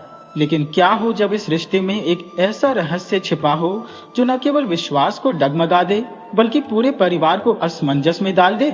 यह कहानी है मोहित और शोभा की, एक ऐसे दंपति की जिनकी शादी के बाद सब कुछ सामान्य लग रहा था, लेकिन धीरे धीरे मोहित को एहसास हुआ कि उसकी पत्नी सिर्फ आलसी नहीं थी बल्कि कुछ ऐसा था जिसे वह सबसे छिपा रही थी। क्या यह बस एक आदत थी या इसके पीछे कोई बड़ा राज था? क्या मोहित इस गुत्थी को सुलझा पाएगा? आइए शुरू करते हैं आलसी पत्नी की वह कहानी जो हर पल आपको सोचने पर मजबूर कर देगी। गांव के प्रतिष्ठित परिवार से ताल्लुक रखने वाले मोहित की शादी बड़े ही धूमधाम से शोभा के साथ हुई थी। शोभा देखने में सुंदर थी, उसकी बड़ी बड़ी आंखों में मासूमियत झलकती थी और हर कोई कहता था कि मोहित बहुत भाग्यशाली है जो उसे ऐसी पत्नी मिली। शादी के शुरुआती दिनों में सब कुछ सामान्य लग रहा था। घर में खुशहाली थी, हर तरफ रौनक थी। लेकिन जैसे जैसे समय बीतता गया, मोहित को एक ऐसी सच्चाई का एहसास हुआ जिसने उसे अंदर तक खोर कर रख दिया। शोभा बहुत आलसी थी। वह सुबह देर से उठती, कोई काम ठीक से नहीं करती और ज्यादातर समय बस आराम करती रहती। शुरुआत में मोहित ने सोचा कि शायद नई शादी और नए माहौल की वजह से वह कुछ समय तक ऐसे रह रही है, लेकिन हफ्तों बाद भी जब यही स्थिति बनी रही तो मोहित को चिंता होने लगी। वह देखता कि उसकी माँ और बहनें घर के कामों में लगी रहती, लेकिन शोभा हमेशा कोई ना कोई बहाना बना देती। धीरे धीरे मोहित की झुंझलाहट बढ़ लगी। वह जब भी कुछ कहता, शोभा मीठी मट्ठी बातें करके टाल देती। कभी सिर दर्द का बहाना बनाती, कभी थकान का, तो कभी मौसम की शिकायत करती। माँ भी शुरू में कुछ नहीं कहती थी, लेकिन अब उनकी आंखों में भी असंतोष झलक लगा था। गांव की औरतें भी कानाफूसी करने लगी। कैसी बहू आई है जो घर के कामों में हाथ तक नहीं लगाते। लेकिन सबसे अजीब बात यह थी कि जब भी कोई उसे काम करने के लिए कहता, वह बड़ी मासूमियत से मुस्कुरा देती और बोलती, अभी कर दूंगी। लेकिन वह अब भी कभी नहीं आता। मोहित ने कई बार शोभा को समझाने की कोशिश की, लेकिन हर बार वह हंसकर बात टाल देती। अरे इतना भी क्या भाग दौड़ करनी, थोड़ा आराम भी जरूरी है, वह कहती, और फिर उसी तरह सुस्त पड़ी रहती। मोहित को समझ नहीं आ रहा था कि वह क्या करे। एक दिन मोहित बहुत थककर घर लौटा। उसने देखा कि उसकी माँ और बहनें पूरे घर में काम कर रही थी और शोभा आंगन में एक खाट पर लेटी हुई थी। उसने पास जाकर गुस्से से कहा, शोभा, कुछ तो शर्म करो। माँ इस उम्र में इतनी मेहनत कर रही है और तुम यहाँ सो रही हो।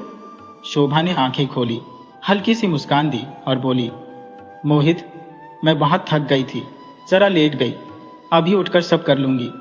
लेकिन उसने कुछ नहीं किया। रोज यही सिलसिला चलता रहा। मोहित जब देखता कि उसकी पत्नी घर के कामों से बच रही है तो वह परेशान हो जाता। एक दिन उसने सोचा कि शायद अगर वह प्यार से बात करेगा तो शोभा को एहसास होगा। उसने उसके पास बैठकर कहा, शोभा, तुम मेरी पत्नी हो और मैं चाहता हूं कि हमारे घर में खुशहाली बनी रहे। लेकिन अगर तुम घर के कामों में हाथ नहीं बटाओगे तो मां कितने दिन तक यह सब करेंगी। शोभा ने सिर झुकाकर कहा, मोहित, मैं सच में कोशिश करती हूँ, लेकिन मुझे समझ नहीं आता कि कहां से शुरू करूं। कैसी बात कर रही हो तुम?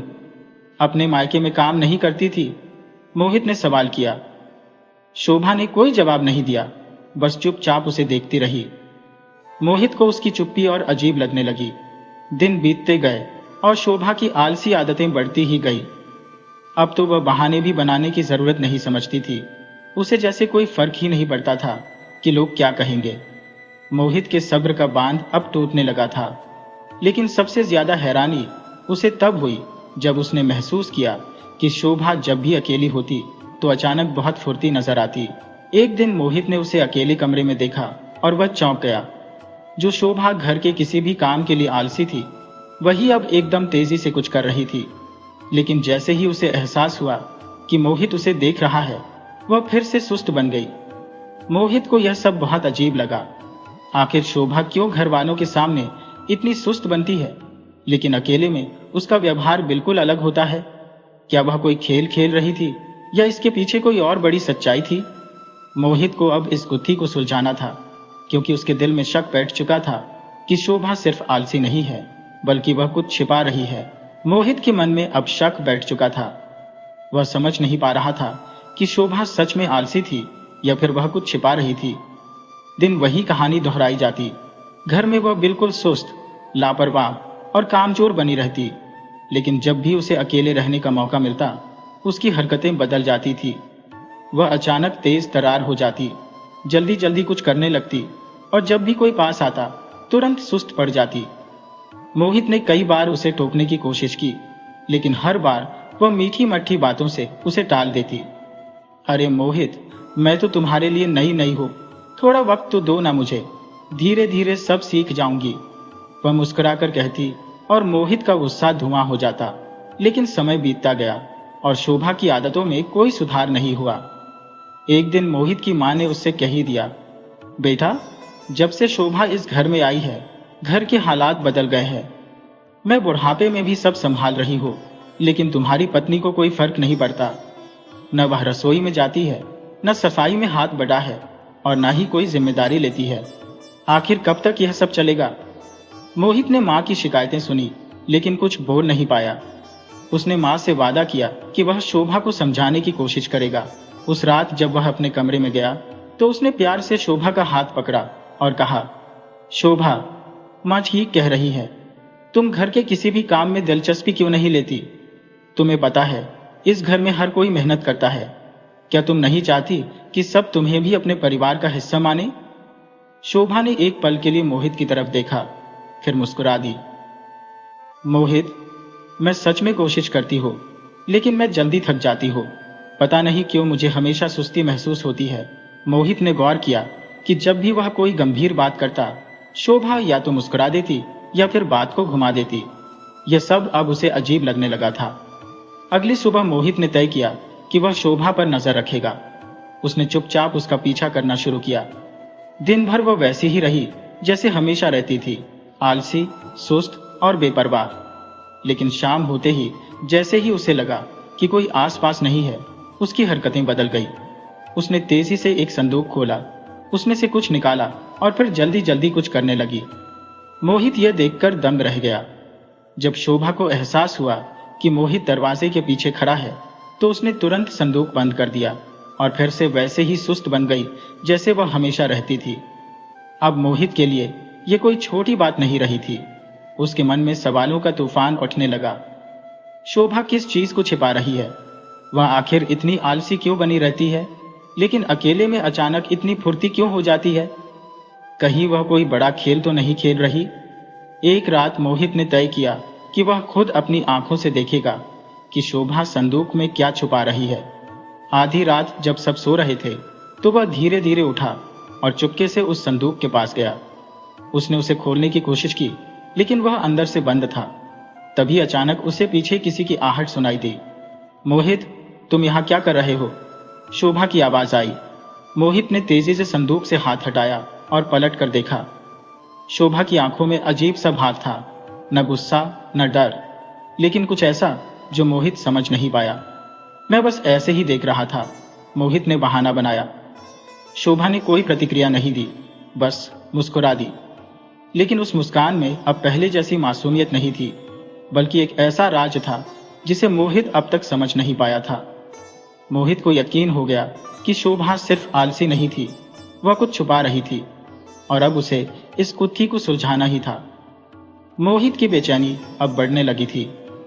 वह यह समझने में असमर्थ था कि शोभा सच में आलसी थी या फिर यह सब सिर्फ एक बहाना था। हर बार जब भी वह उससे कोई सवाल करता, वह हंसकर टाल देती या कोई ना कोई बहाना बना लेती। लेकिन संदूक वाली रात के बाद मोहित को यकीन हो गया था कि उसकी पत्नी सिर्फ आलसी नहीं थी, बल्कि कुछ ऐसा छिपा रही थी जो किसी को नहीं पता था। अब उसका शक गहराने लगा था और वह इस रहस्य से पर्दा उठाने के लिए पूरी तरह तैयार था।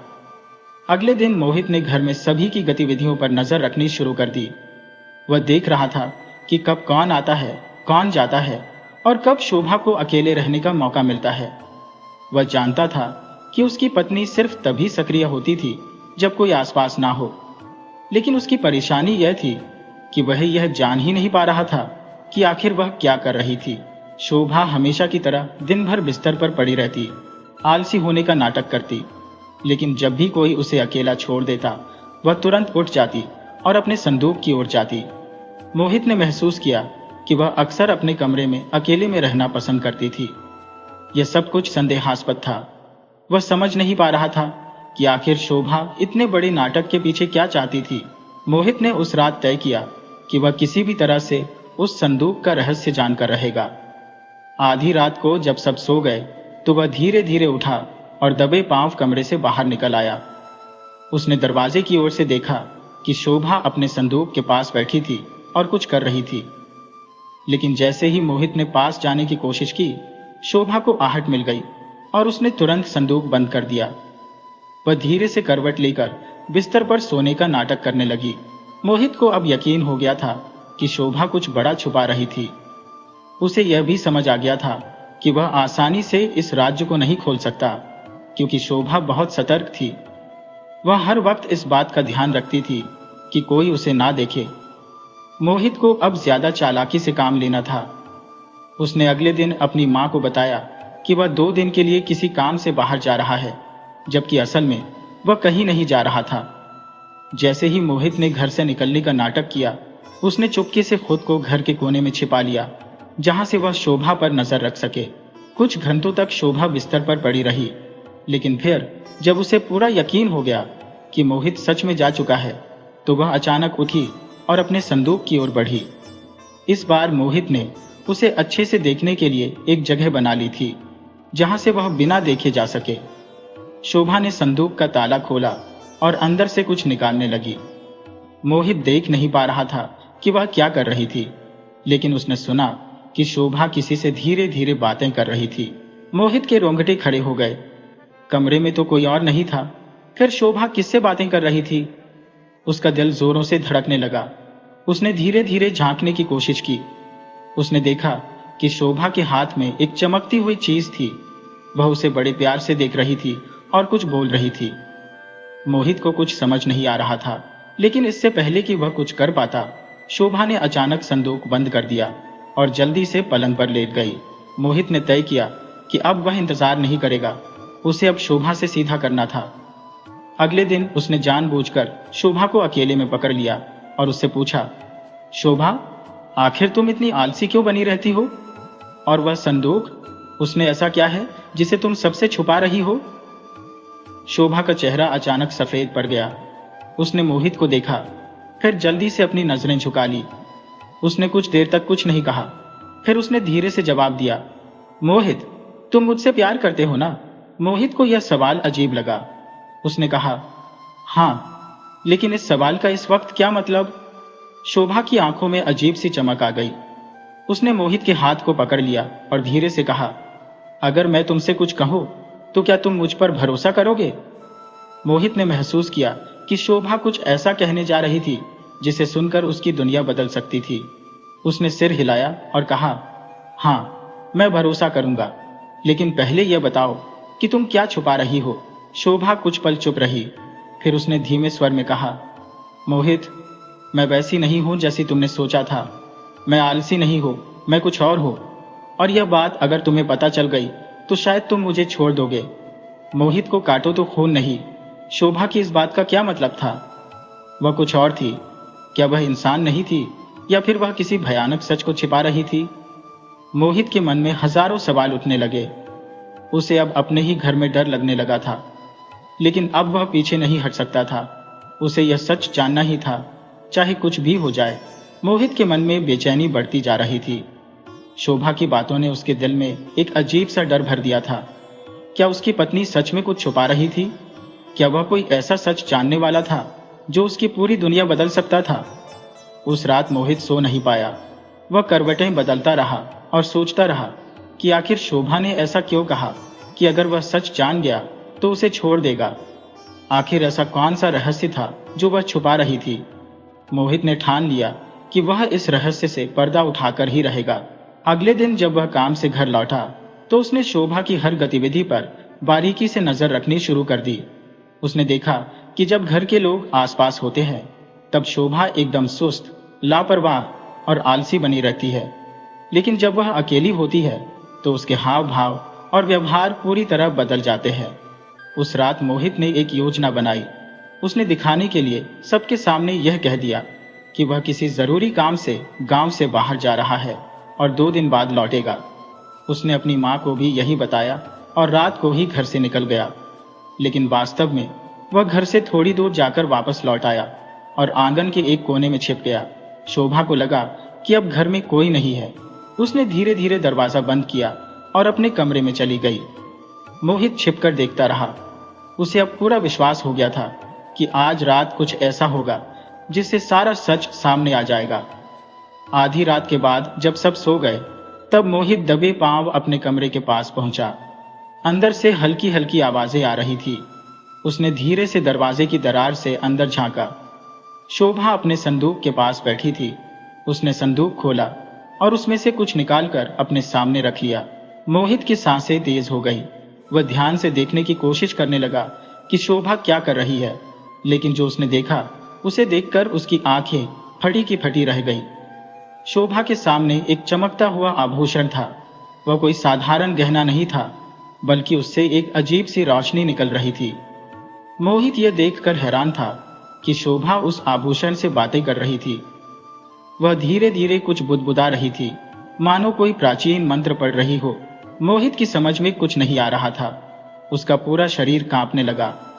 उसने कभी सपने में भी नहीं सोचा था कि उसकी पत्नी इस तरह की किसी रहस्यमय चीज से जुड़ी हो सकती है। मोहित के मन में हजारों सवाल उठने लगे। ये गहना क्या था? इसकी चमक इतनी अजीब क्यों थी? और सबसे बड़ा सवाल, शोभा इससे बातें क्यों कर रही थी? वह और ज्यादा देखने के लिए थोड़ा और आगे बढ़ा, लेकिन तभी उसकी टांग से हल्की सी खड़ाहट हुई। शोभा चौंक हो गई। उसने तुरंत आभूषण को वापस संदूक में रख दिया और तेजी से मुड़कर दरवाजे की ओर देखा। मोहित समझ गया कि अब उसके पास कोई रास्ता नहीं बचा था। वह सीधे कमरे के अंदर चला गया। शोभा ने उसे देखकर घबराहट भरी नजरों से देखा। मोहित, तुम यहाँ क्या कर रहे हो? उसकी आवाज कांप रही थी। मोहित ने गंभीर स्वर में कहा, यह सवाल मुझे तुमसे पूछना चाहिए शोभा। ये सब क्या है? तुम इस आभूषण से बातें क्यों कर रही थी? और यह चमकता हुआ गहना आखिर है क्या? शोभा की आंखों में डर झलक लगा। उसने कुछ कहने की कोशिश की, लेकिन जैसे उसके शब्द गले में अटक गए हो। सच बताओ शोभा, क्या तुम कोई रहस्य छुपा रही हो? मोहित ने सख्ती से पूछा। शोभा ने गहरी सांस ली और धीरे से कहा, मोहित, मैं तुमसे झूठ नहीं बोलना चाहती थी, लेकिन मैं मजबूर थी। यह आभूषण सिर्फ एक साधारण गहना नहीं है, यह एक शक्ति है। शक्ति? मोहित ने चौंक कर कहा, कैसी शक्ति? शोभा ने उसकी आंखों में देखा और कहा, यह आभूषण पीढ़ियों से हमारी परिवार की महिलाओं के पास रहा है, लेकिन इसका रहस्य सिर्फ हमें पता होता है। यह एक दिव्य आभूषण है जिसमें विशेष शक्तियां हैं। जब भी इसे कोई साधारण इंसान छूता है तो वह अपनी यादें खो देता है। मोहित यह सुनकर स्तब्ध रह गया। क्या इसका मतलब तुमने इसे पहले भी इस्तेमाल किया है? शोभा ने धीमे स्वर में कहा, हाँ, और इसी कारण मैं हमेशा तुम्हारे सामने आलसी बनने का नाटक करती थी, ताकि तुम कभी मुझसे यह सवाल ना पूछो, ताकि तुम इस रहस्य से दूर रहो। लेकिन अब जब तुम यहां तक आ चुके हो तो तुम्हें सब कुछ बताना पड़ेगा। मोहित को लगने लगा कि वह किसी भयानक सच के करीब पहुंच गया है। शोभा ने उसकी ओर देखा और कहा, अगर तुम यह जानना चाहते हो कि यह आभूषण असल में क्या है और मैंने इसे क्यों संभाल कर रखा है, तो तुम्हें धैर्य रखना होगा। लेकिन याद रखना, जो सच तुम सुनने वाले हो वह तुम्हारी पूरी दुनिया बदल सकता है। मोहित की धड़कनें तेज हो गईं। उसे महसूस हो रहा था कि उसकी पत्नी कोई साधारण महिला नहीं थी। वह अब उस सच को जानने के लिए तैयार था जिसने उसकी शादीशुदा जिंदगी के हर पहलू को रहस्य में डाल रखा था। मोहित का दिल जोर जोर से धड़क रहा था। वह कभी सपने में भी नहीं सोच सकता था कि उसकी पत्नी शोभा, जिसे वह एक आलसी और लापरवाह स्त्री समझता था, इतनी गहरी और रहस्यमय हो सकती है। उसकी आंखों के सामने चमकता हुआ आभूषण अब भी उसके मन में हजारों सवाल पैदा कर रहा था। शोभा ने उसकी आंखों में देखा और गहरी सांस ली। मोहित, जो कुछ मैं बताने जा रही हूं वह तुम्हारे लिए एक सदमे से कम नहीं होगा। मोहित एक टक उसे देख रहा था। शोभा ने धीरे से संदूक से उस चमकते हुए आभूषण को निकाला और उसे मोहित के सामने रख दिया। उसकी आंखों में एक गहरा डर था, लेकिन अब वह पीछे हटने के बजाय सच कहने के लिए तैयार थी। यह सिर्फ एक आभूषण नहीं है, यह शक्ति का प्रतीक है जो हमारी पीढ़ियों से हमारी वंश की महिलाओं के पास रहा है। मोहित को विश्वास नहीं हुआ। उसने आभूषण को ध्यान से देखा। उसकी चमक अब और भी तेज हो गई थी, मानो वह मोहित की उपस्थिति को पहचान रहा हो। लेकिन यह शक्ति क्या है शोभा, और तुम इसे मुझसे क्यों छुपा रही थी? शोभा ने अपना सिर झुका लिया, क्योंकि अगर ये बात बाहर आ जाती तो तुम्हारी जान को खतरा हो सकता था।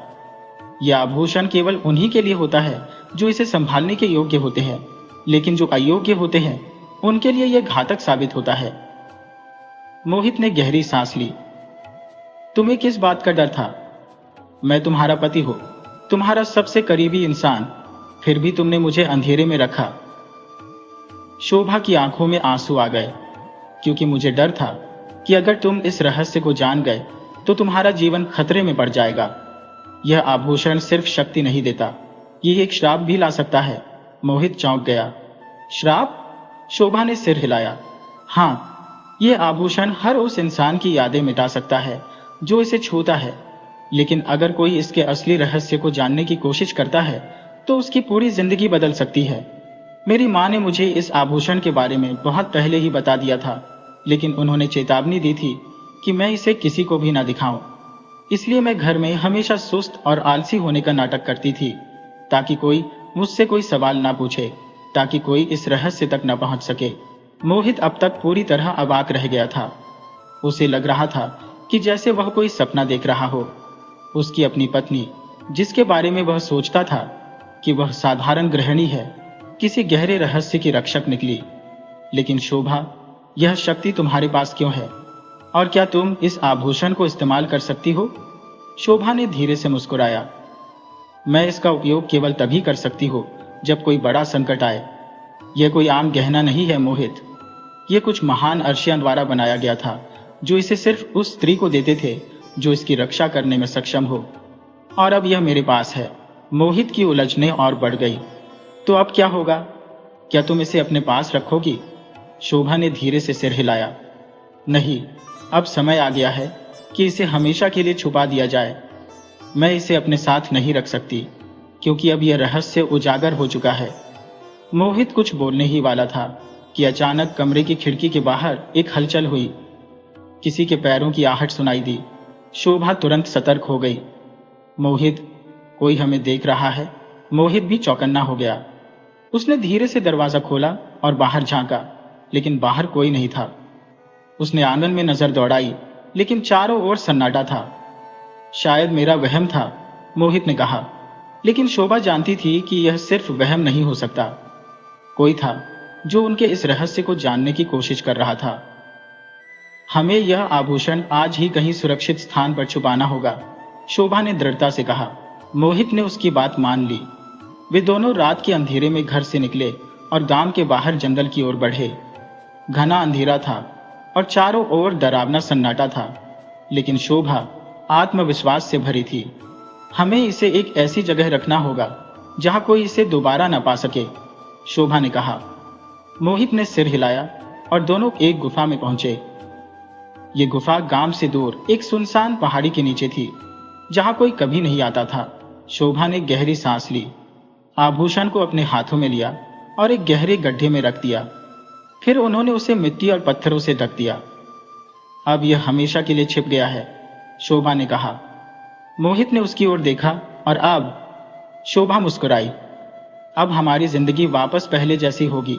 अब कोई रहस्य नहीं रहेगा, अब कोई डर नहीं रहेगा।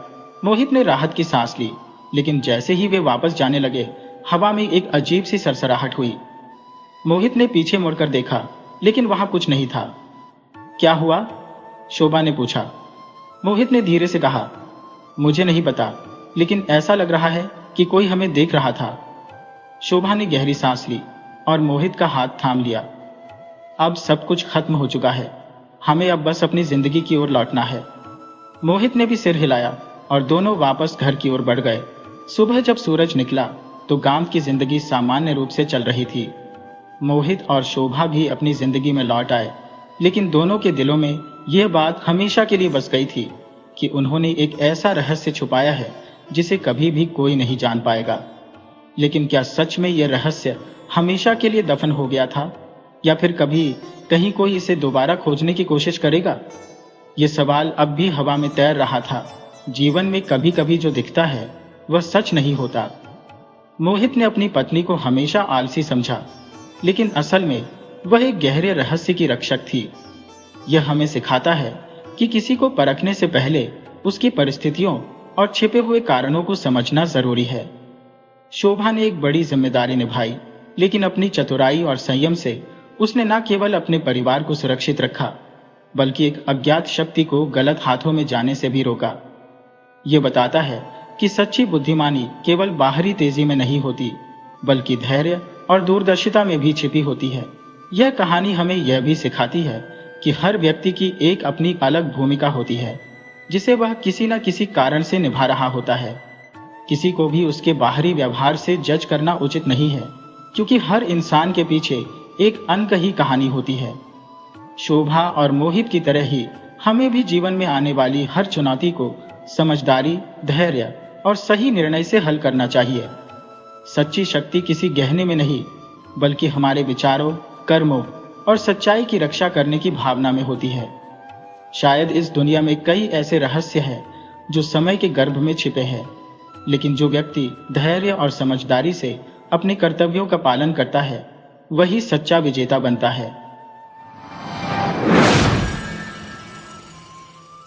वीडियो अच्छी लगी हो तो इसे लाइक करें और ऐसी ही मज़ेदार कहानियों के लिए चैनल को सब्सक्राइब करें और बेल आइकन दबाएं।